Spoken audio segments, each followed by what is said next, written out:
a bit about, what you're doing at the moment, and then go ahead with your panel presentation or speech. Hello, am I on and good to go?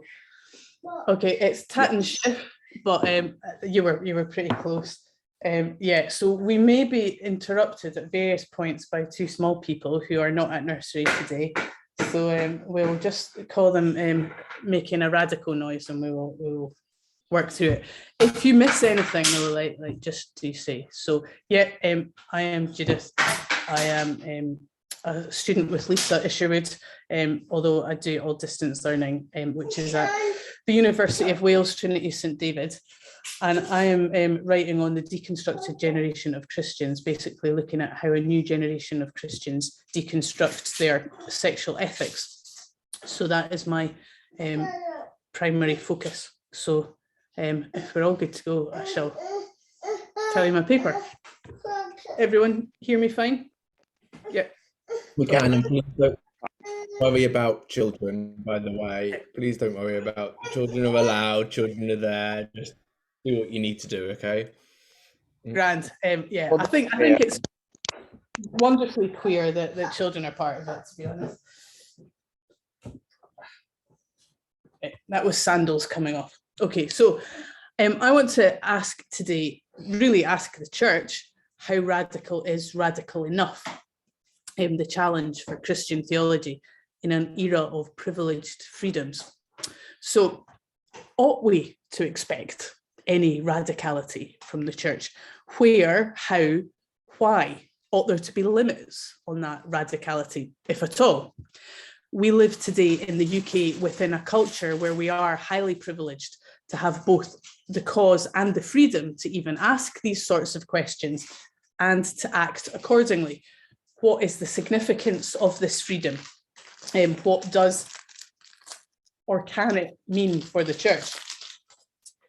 There are many British Christians for whom the idea of radicality veers dangerously away from orthodoxy towards uncritical acceptance of the margins of secular values.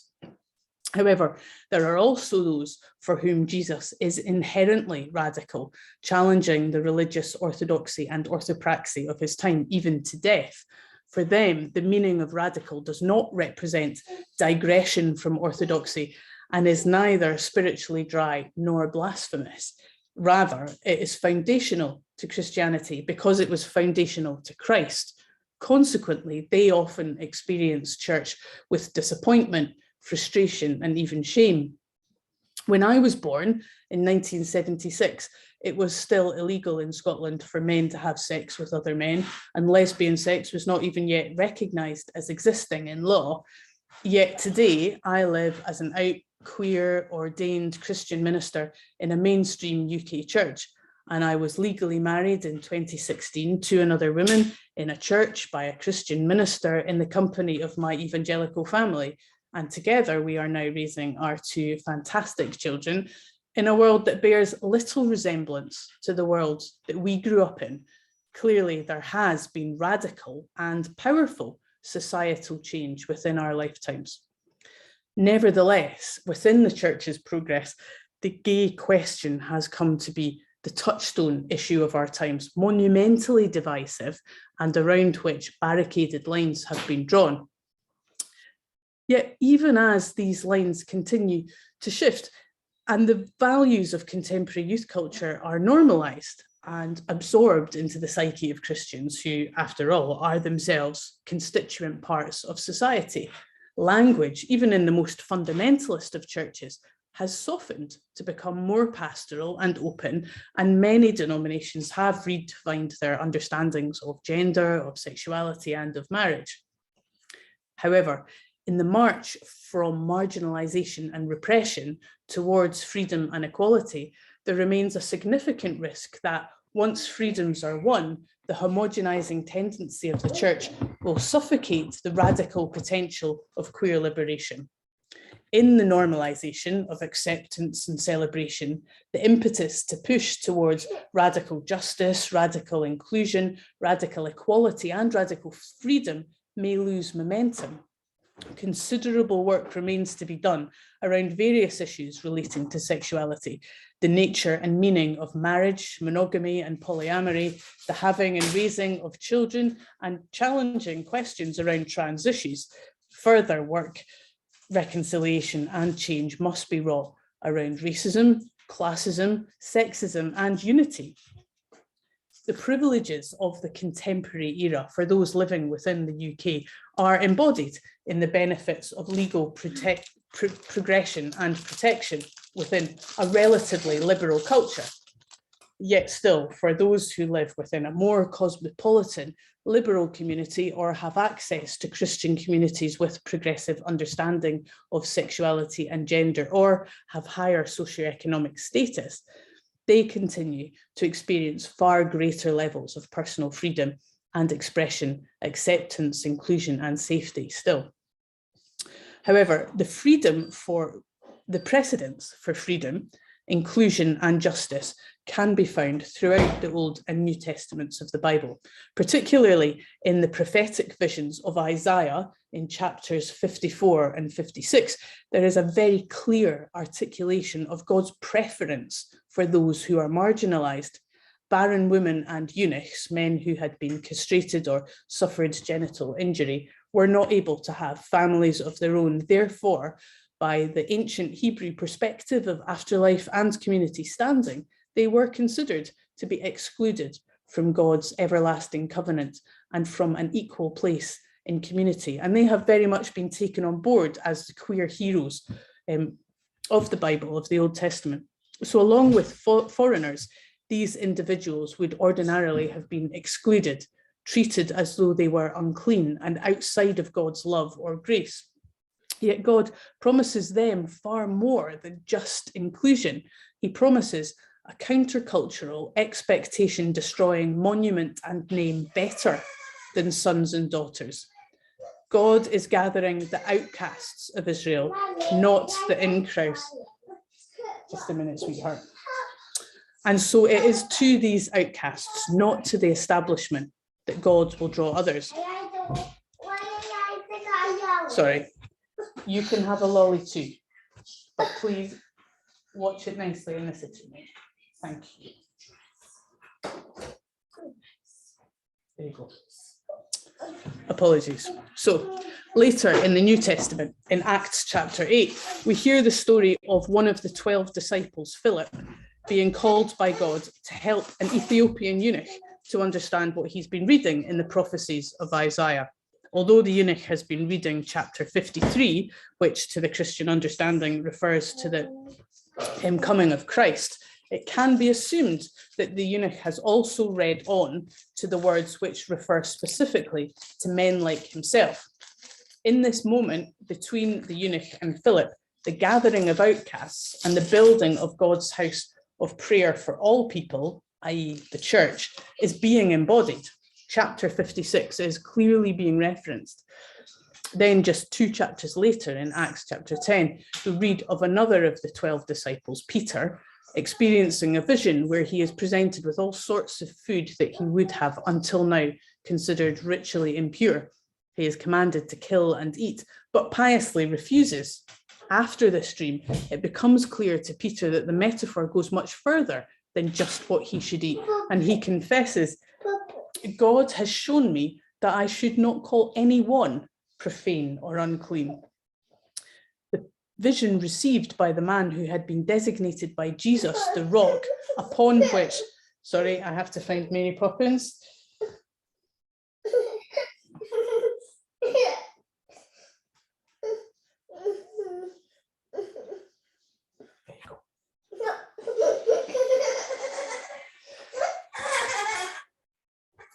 I may have to do this standing up. Hey Judith, please don't worry. Just take your time. Take whatever time you need. He's a sleepy boy. So, the vision received by the man who had been designated by Jesus, the rock upon whom the future church would be built, had profoundly and explicitly challenged the narrowness of inclusion and religious scruples.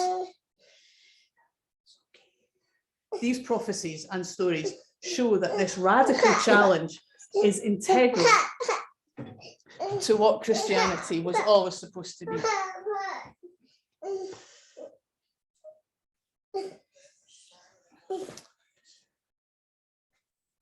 The church was to be a movement which found life through an endless cycle of identification and struggle with the marginalized, as well as through fundamentally challenging itself every time its traditions and practices ceased to be life-giving.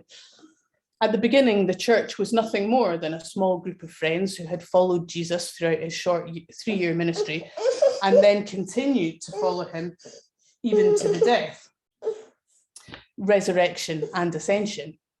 Following Jesus had changed these people radically, and the views that they now held and the lives that they led were radically countercultural.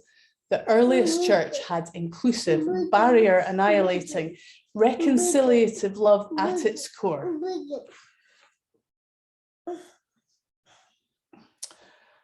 Reconciliative love at its core.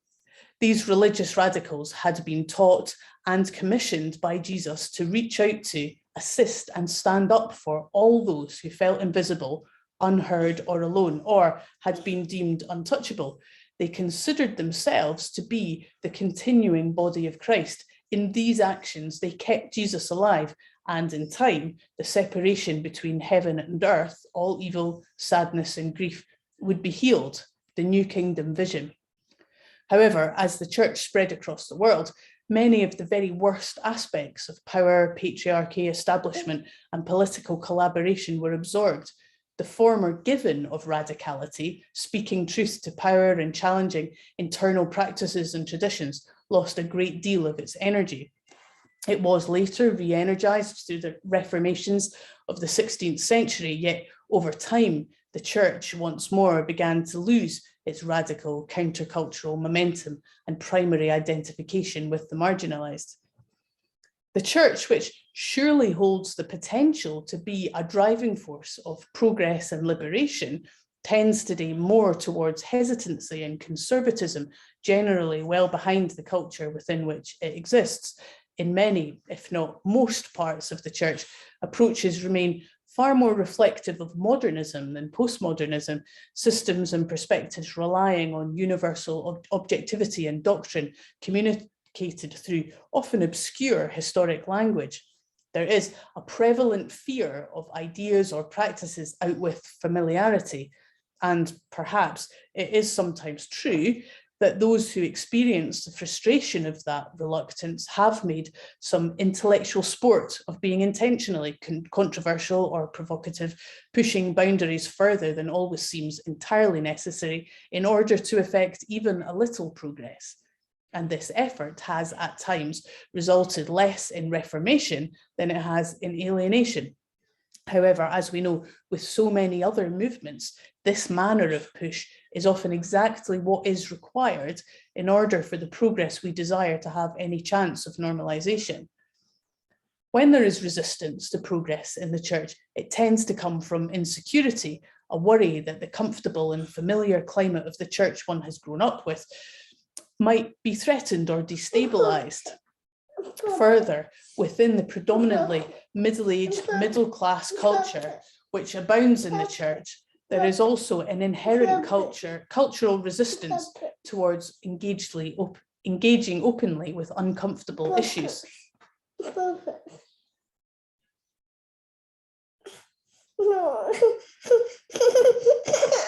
You choose.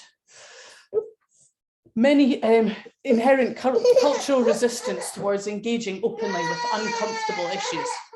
Many Christians do not actively oppose progress or change, but they also do not want to have to engage with the issues directly, personally, or publicly.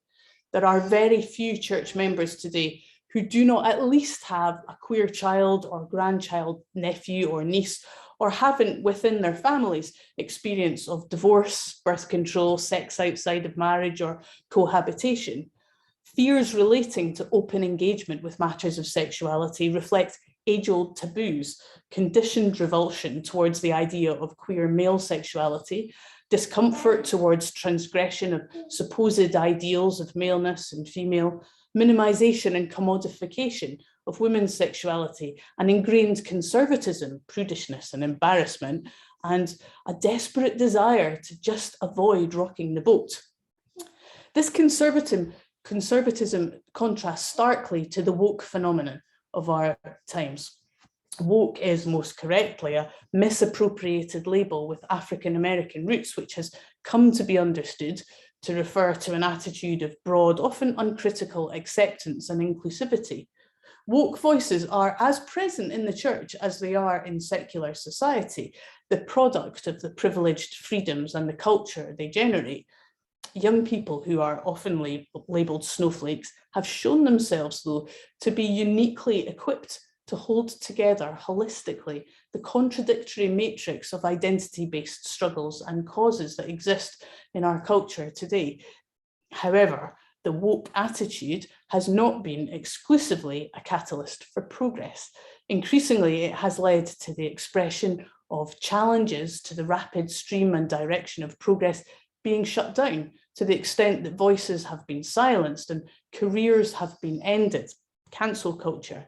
More work really still requires to be done on the balance between radical inclusion and courageous, respectful, challenging, but deep conversation.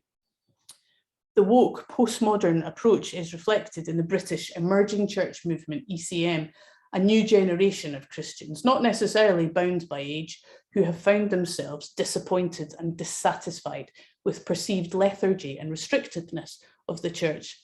They reflect the deconstructed attributes of contemporary secular society, holding on to the best of their various traditions, reclaiming historic traditions, and experimenting with innovative modes of worship, outreach, and community.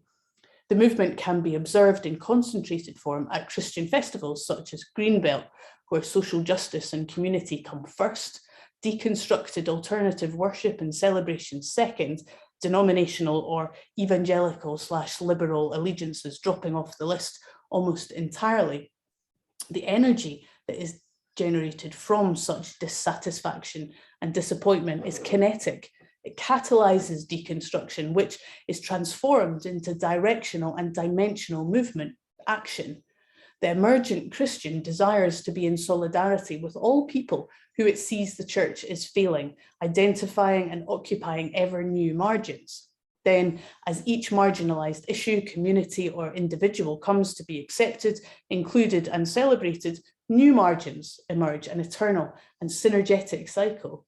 Therefore, the challenge is to harness this kinetics of dissatisfaction with a church and world that has strayed so far from that vision of Isaiah and of Acts.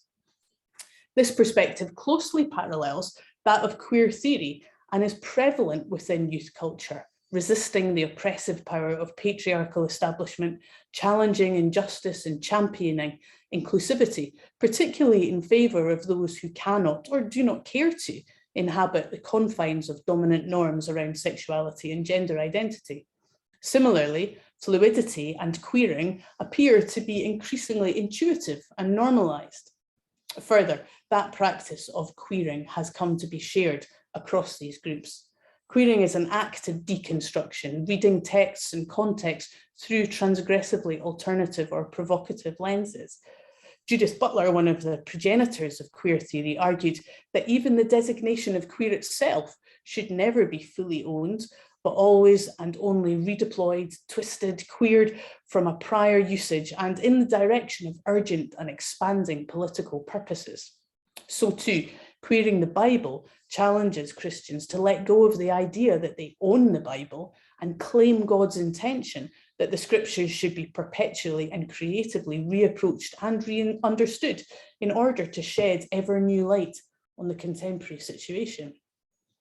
Queer theology draws much from the liberative theologies of liberation, feminist and womanist, Black and gay theology, striving for radical inclusion, deconstructing the power structures that surround or maintain theology, hermeneutics and treatment of people, restoring voices to the voiceless and offering theological interpretation and mediation through that deconstruction. It challenges the church to think in totally new ways about gender, gender variance, sexual orientation, fluidity, and models of relationship and relationality, and to celebrate the rainbow of queer identities, inevitably challenging and unsettling for the church. However, if the marginalised are to receive that name better than sons and daughters, and Christians are to gravitate in solidarity to those margins, then such a radical challenge is crucial.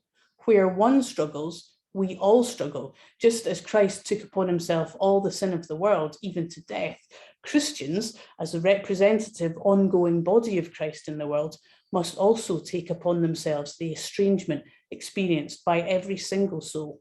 This can only be a synergetic cycle. As each human, institutional, or systemic oppressor is toppled, the next must be tackled, especially where that oppressor is the church itself. The cycle necessitates regular progress within the church. Further, it precludes the church from the occupation of a privileged place in the world. Given the road now travelled through patriarchy and empire, these are not necessarily easy challenges. Therefore, great wisdom is required around the ways in which such radicality is communicated and taught. Too bold a challenge may alienate more than it mobilizes. Therefore, the struggle must be patient, unwavering, receptive, but not oversensitive to feedback, and deeply, groundedly spiritual. So then, in closing, how radical then is radical enough for the church today? Well, I believe that the following are true. The church must be radical enough to effect change, to stir things up within its own walls, and to challenge the society and world in which it sits. Yet it must also not be so radical that it immediately alienates its membership or loses itself in the sport of shocking. This is not to say that conservative or exclusionary forces should be pandered to. Rather, a holistic sensitivity must be employed. This is a pastoral imperative. And we must be clear what we mean by radical. In the context of a church, it must refer first to a Christ-influenced relationship to the religious institution, maintaining its contemporary relevance and holding it to account where required. Secondly, it must refer to taking a prominent countercultural location where such a location is required, pushing towards the New Kingdom vision through the progressive struggle for justice, equality, inclusion, and celebration. The church must be faithful to God and to the Bible. This cannot mean the same as faithfulness to patriarchal traditions or even necessarily to historically formulated orthodoxy. Instead, more relevant to the contemporary era and arguably closer to how it should always have been. And that really resonated with me, what Erin was saying yesterday about going back to the kernels of truth. Also to deconstruction and to queering, they offer to shed a wonderfully re-energized and re-illuminating light. However, I really feel that the act of queering should not actually be considered as radical outside the bounds of an innately radical Christianity at all. Rather, it is exactly the process set forth by the scriptures and by the Creator, and indeed very similar to the practice of the rabbis exemplified in the Midrash. The church must be unquestionably 21st century, making space for and utilising postmodern approaches and favouring woke stances without avoiding challenging dialogue. This means being properly part of and integrated with society authentically, not artificially, using contemporary language, technology, and modes of communication. However, to then be able to challenge and critique society from whatever direction, from within that culture, demands immersion in and understanding of and empathy with the issues, systems, movements, and individuals in question. The church must draw on the insights of the liberative theologies, queer theology and queer theory, expanding its comfort zones and habits to accommodate subjective and relativistic social constructive lenses. Again, something which will require considerable courage and faithful rigour, theological rigour. Queering, as already stated, will be the method of deconstruction which facilitates access to liberative and deconstructively instructive truth, that has always been there for us to discover.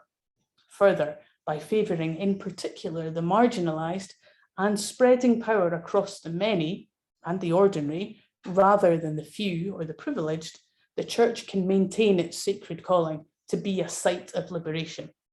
And finally, the Church must acknowledge its own privilege, reparatively in some cases. Then the Church must both be prepared to give up this privilege as it properly realigns itself with the margins, and to learn how to properly maximise its privilege, using its power to effect change and taking a forward position in the drive for progress, justice, equality, and inclusion. Thank you very much.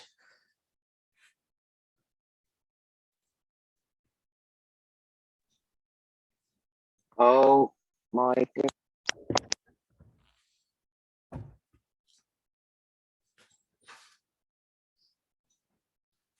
We're good. We can hear you, Adebayo. It's good. I cannot hear him. Oh. Is it me? I can't no. hear either. No, I can't now either. That's okay. I'll jump in just for a second then, just whilst Adebayo is sorting out the audio. That was brilliant. That was a masterclass in multitasking. Right, can you hear me now? We can hear you. Yes, there you are. Okay. Sorry, I don't know what's wrong with my earphones.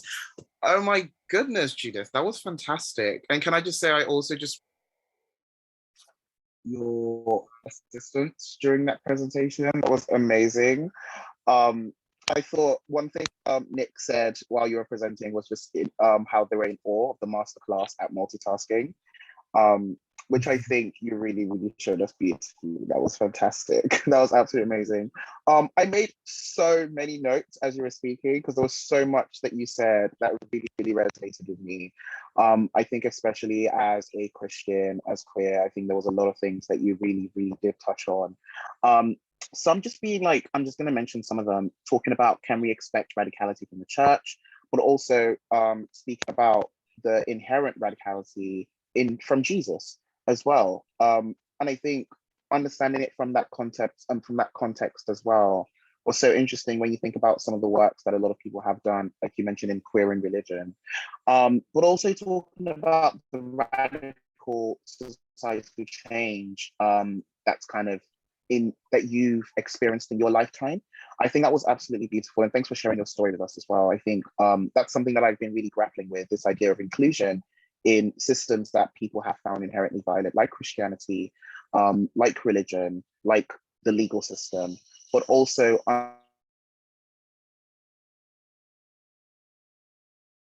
Oh, we lost him again then. Did everyone else lose him? Yeah. That's a shame. Again, I'll step in just for a second because we have lost you, Adebayo. I don't know if you can hear me or not. hello, Oh, with us. am I back? Yeah, we got to violence in systems such as Christianity, religion, the legal system, and then you went. Yes,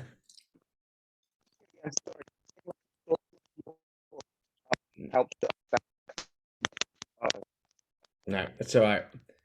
I'll let you sort that out. If it's okay with you, Adebayo, I'm going to go ahead and I'll introduce the next panelists, and then hopefully we can get.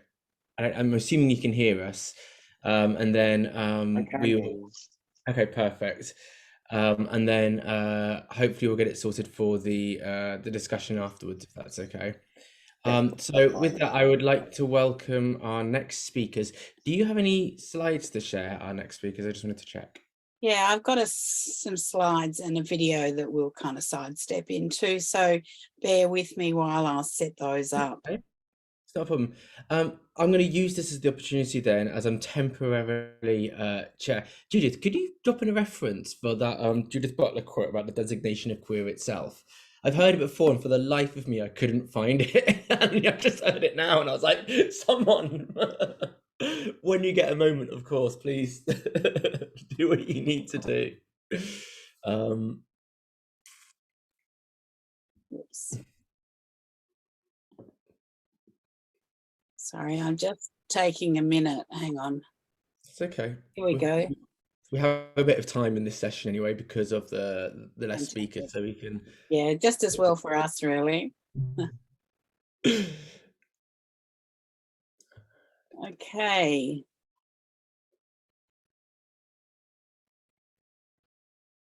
So there we go. Hello, everybody. My name is Victoria Vivian, and with me tonight is Bronwyn Fielder. It's a cold and midwinter night here in Tasmania. Bron and I decided that it was better for the Wallabies, Wombats and Tasmanian Devils if we didn't drive the country roads to present together, so we're both in our own homes. But firstly, we pay our respects to the traditional and original owners of the land upon which we live and work, the Muwinina people. We pay respect to elders past and present and acknowledge today's Tasmanian Aboriginal community as the enduring custodians of the lands, seas, sky and waterways of Lutruwita, Tasmania. We value the history, culture and strength of the Tasmanian Aboriginal community, and we commit to listen deeply to story and to be respectful of country in our collaborations with First Peoples. I'm an artist whose practice is socially engaged art, and I'm researching the process of socially engaged art or participatory art through a queer feminist lens. Dr. Bronwyn Fielder is a sociologist and postdoc researcher at the University of Tasmania. Her field of research is addressing inequalities in society, and at this time focusing on the intersection of religion, religious freedom and LGBTQ+ rights. We're both members of the Soup Collective. We're going to provide an overview of the development and the enactment of the Church of Harridan's Witnesses, which was an artistic response to the proposed religious discrimination bill in Australia, and Bron is going to go on and talk about that in a minute. We will then proceed to some of the thinking and reflections that Bron and I have made about the process and about the artwork in relation to queerness and religion. As is the nature of the Soup Collective's practice, there needs to be a certain tolerance and indeed delight in the idea of fuzziness and allowing things to emerge and change. So I'm passing over to Bron now. Hi, everyone. Can you hear me? Yep. Okay. So just to understand a little bit about the Church of Harridan's Witnesses, it helps to outline the background of how it came about. So it started, marriage equality was achieved in Australia in December 2017. It was through a voluntary postal survey where 62% of the population voted yes in the survey. This followed a 3-month divisive and vitriolic public no campaign, which lasted over the television, the media. For members of the LGBTQ+ community, it was deeply demoralising and painful in the extreme. A marriage equality was achieved, it was enacted in law. However, this wasn't the end of it. Not satisfied with the defeat of the supporters of the pushed for an investigation into whether religious freedoms were being adequately protected in Australia. We're talking here not religious freedom to practice, which is legislated in Australia, but religious freedom to condemn and discriminate in the name of religion. A panel was set up and over 700 submissions received. It was on the basis of these submissions that the Religious Discrimination Bill was prepared. One example is written up there, which is supporting the Religious Discrimination Bill. Let us continue to uphold religious values that bless and prosper our country and reject any ideologies which corrode and undermine our Judeo-Christian freedoms, no matter how great or small these deceptive ideologies are. And this also includes same-sex marriage ideologies. So the campaign was once more drawn into the public arena, and once more the rights and legitimacy of LGBTQ+ people were debated and discussed openly. For many of community members, the long public discussions had severe detrimental effects on mental health and well-being. Although the bill was ultimately shelved in 2022, the debate continues with the Conservative right particularly vocal. It was in this environment that the Church of Harridan's Witnesses was born. I'll hand you over to Victoria.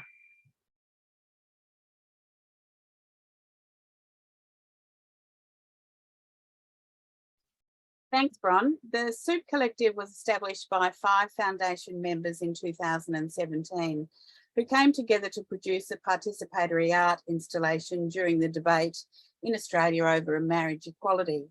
It's grown over the 5 years, and the latest work, the Church of Harridan's Witnesses, involved more than 50 older lesbians in the development, making and performing of the work. The average age of the Soup Collective is 72. The oldest member is 88 and our youngest is 50.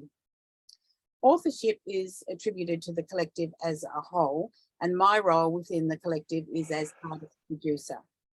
Our membership is fluid.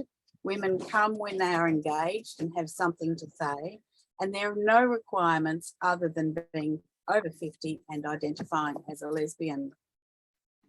This is a new way of making art for many in the collective, but it is a way of working that also connects the socially engaged practice of our political work through a lifetime of lesbian feminist activism with a new understanding of what art can actually be.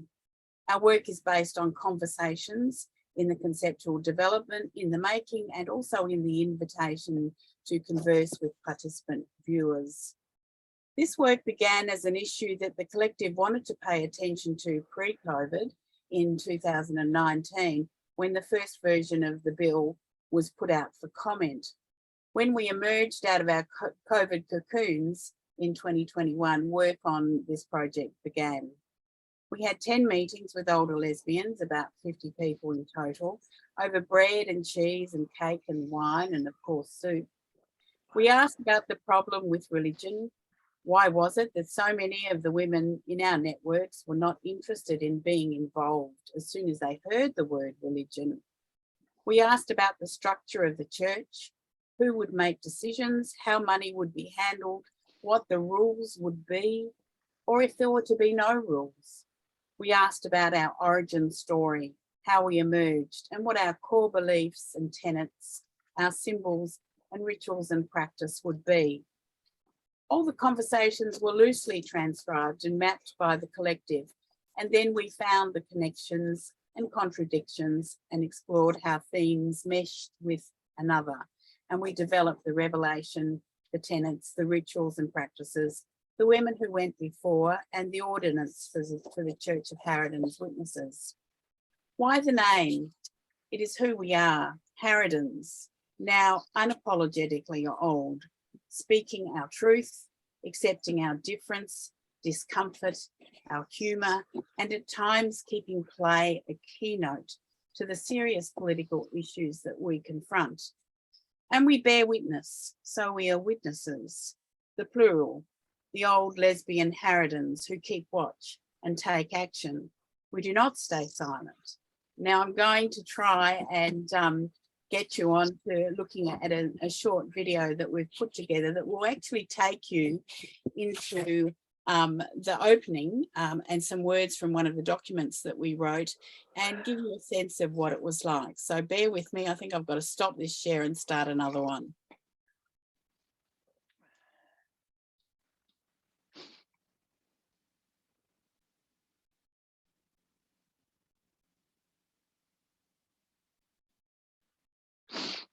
No, that's the wrong one.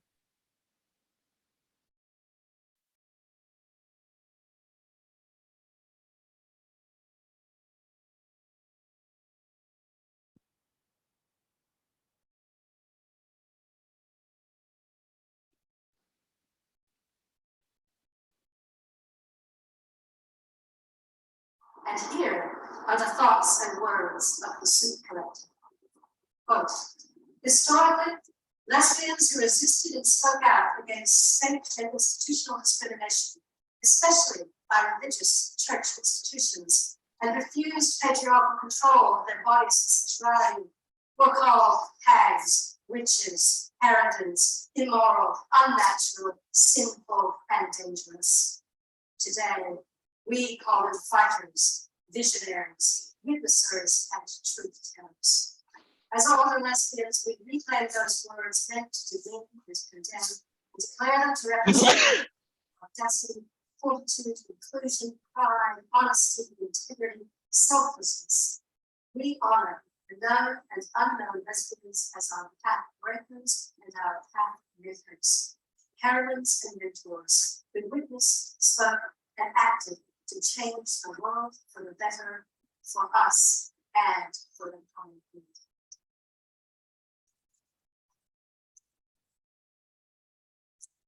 Bless our sisters who made the path before us. Bless the Harridans who travel with us now.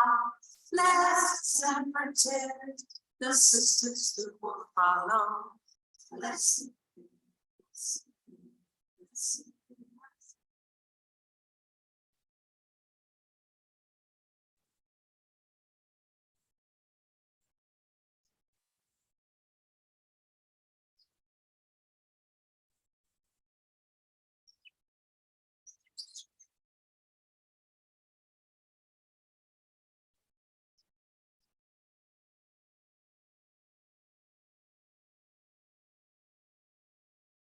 The revelation. The signs were there years before. Our earth was suffering under the burden of consumption, population, and the burning of fossil fuels.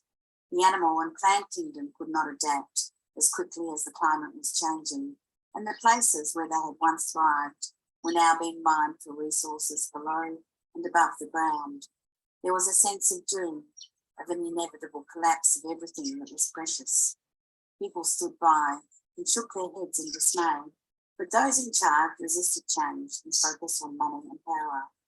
Across the world, a humming and then a buzzing was heard, faintly at first, by the lesbians connected across the space-time continuum. Together, they listened to the sound that they thought was the humming of their refrigerators, but it was not. Out of the forests and the fields, across the world, the message that their time for revolution and change had come was being proclaimed by the smallest of beings. You see, witnesser, sometimes the smallest of voices can be heard above the din. The lesbians heard it, the voice of the bees, together as one, proclaiming the need for action and response in the promotion of the common good above the good for one. This was the great listening. As bees gathered, so the lesbians did, in small connected hives across each land and continent, on small islands, on waterways, mountains, forests, deserts, and cities. And so they rose as one to lead the change, to bring focus and forthrightly proclaim that those who gather in response to the voice of the bees shall be heard. They shall be the earthly harridans of hope and change. They were the first witnesses, those lesbians. They heard, they listened, and their eyes and their ears and their hearts were open to the truth. They travelled across their cities and lands, speaking the truth, gathering with lesbians to create the great work of a new church. In faith and hope, they came together to proclaim the sacredness of the planet's environments, the worthiness of action, and the collective responsibility for change. These were the new Harridans. It was their sacred duty to share this understanding and message with the world and invite all those who hear to believe in the common good and proclaim their faith in the Church of Harridans Witnesses.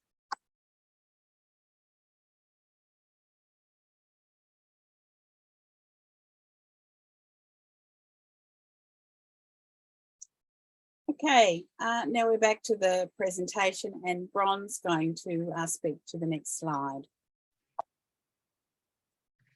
Oops. So how did we forge a queer space? I suppose the catalyst was the protest. It was a protest against the heteronormative understanding of the church and of the, in general, in society. We talked about the background of the church and how it began. Lack of response to climate destruction and heteronormative and narrow governmental push to legally discriminate in the name of religion. So we wondered, what can we do? How can we do something different? How can we disrupt the status quo?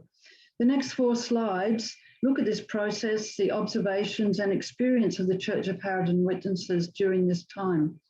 We'll talk about how we felt and how we engaged with the space. Indeed, this was a queer process, a time of creativity and laughter, as well as a time of reflection and unease. Speaking for myself, mostly I didn't know where we were going, and curiosity kept me going. It could be described as fuzzy, disturbing time with moments of hilarity and companionship. We'll start with the playful, which is the next slide. So this slide focuses on the playful. Much of the experience of creating a lesbian church was playful. It was not cynical toward religion, but opened a way to talk about religion.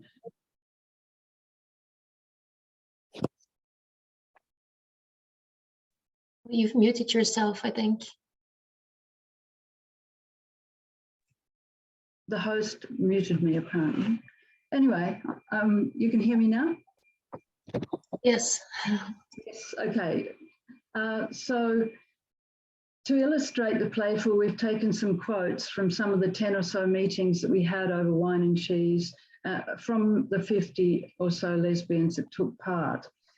As for symbols, I think as an example, the picture in the slide, the collection vessel or offertory for giving and receiving, created with much love by a Soup Collective member.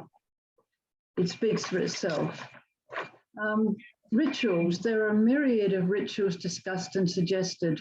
What would be meaningful to us? One ritual enacted during the exhibition was the placing of the stone on a cairn for the unknown lesbian. We celebrate those who came before us. Other rituals were whimsical and playful. One suggestion from one of the groups, our priestess should be in the middle of a lazy Susan. She would wear something transparent so we can pay attention. Another inspired by the Eastern Orthodox Church. The Orthodox Church has a candle maker out the back, recycling the wax, laundering the wax. We could have waxing booths and use the wax to make candles to sell. So, and creation stories, there were more than one. So before the bees, there was a variety of stories. One, for example, the teaching of Sappho was washed up on the Kingston Dog Beach, which is a local beach here, and was discovered by a lesbian with a rescue greyhound. Overall, the process of creating the Church of Haradin's witnesses with its beautiful and meaningful objects and its sacred space was a time of much laughter and building of friendships. In equal measure, there was discomfort, which is the focus of the next slide, which Victoria will do. Thanks, Bron. Our members felt that for them, religion was associated with patriarchy and misogyny. There was discomfort at any religion and at the creation of structures themselves. There seemed to be an inherent contradiction between being a lesbian and engaging in religion because of its association with a higher authority and sin. Some struggled with the term for the church itself, for the architectural space that it would inhabit.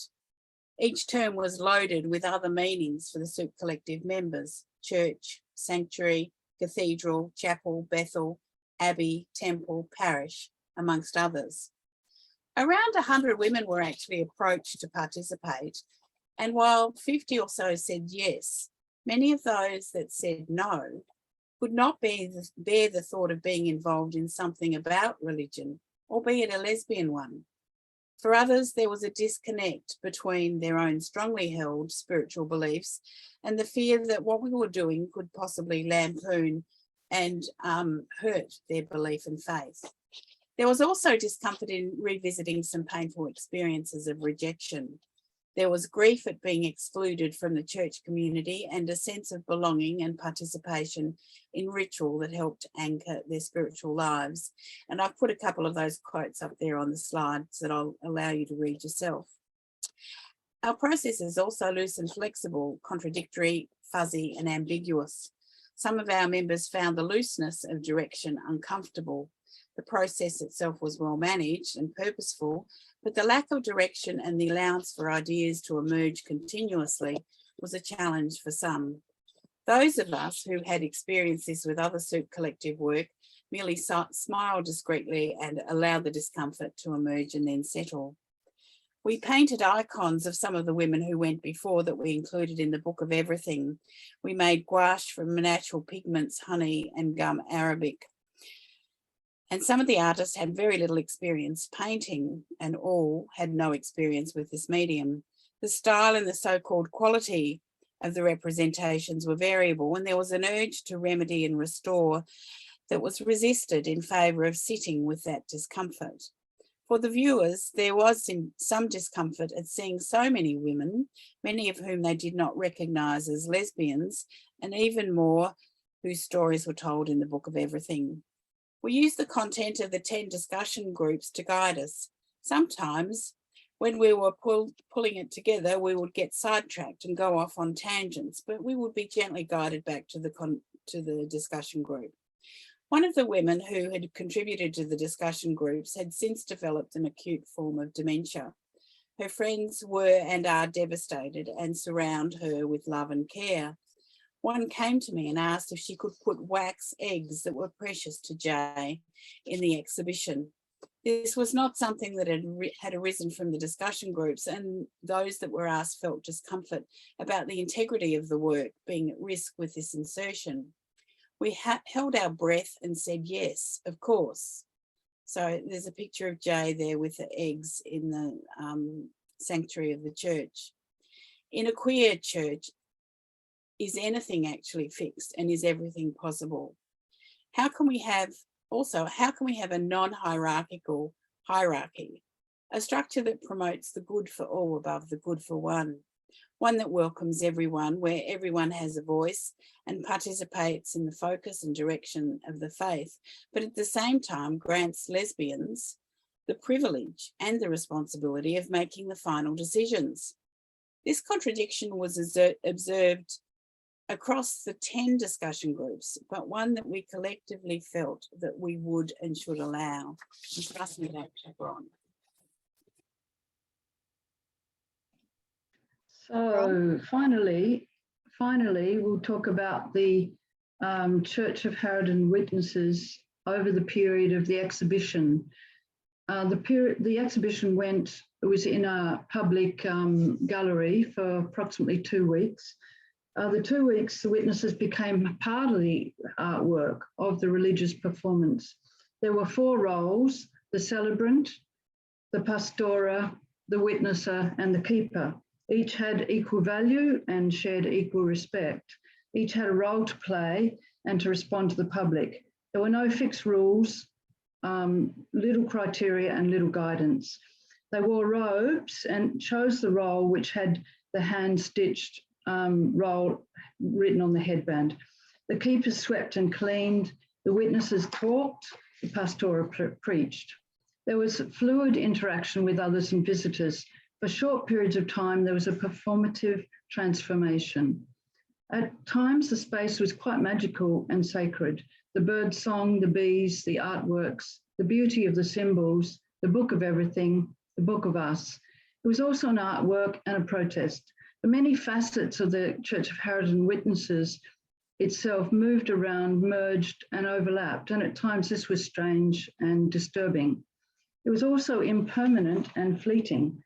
When asked by my son-in-law, "Can I join your religion?" my response to his bafflement was yes, for 2 weeks. It was a liminal space, a space in flux, a work of art and a performative ritual space. For me, the acceptance of this ambiguity and paradox, this was existing in a queer space. That's it from me.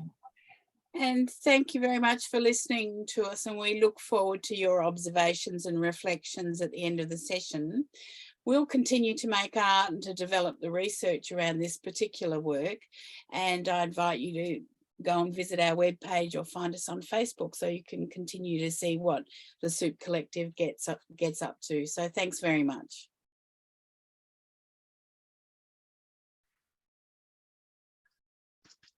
Thank you both so much. That was absolutely brilliant. And wait, can everyone hear me now? Can you see me? Okay, good. I apologize for the technical difficulties that happened just then. Is it a Zoom meeting if the internet doesn't mess up at some point?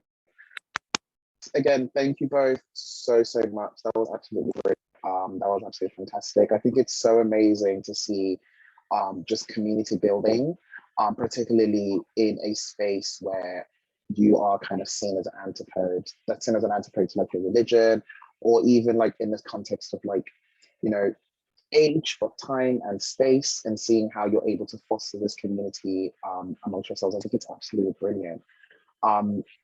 Okay, I don't want to take up too much space because once again, I had so much notes, but I thought we might start with a Q&A, and I think after then, when if we feel like we have more time, then I can probably go into some of the thoughts that I have had from the discussions, but I do want to give the space to the other participants who are in this room who would like to ask questions. And please, if you're too shy or too scared to ask a question and you'd like me to do it for you, I'm more than happy to do that. You can just send me a message privately, like say a message on Zoom, and I'll read out the question, and it can be completely anonymous. But yes, and if anyone would like a question, you could just please raise your hands, and I'd be happy to come to you. Just to let you know, we are So going to stop recording now as well. Sorry, so people aren't going to be recorded on their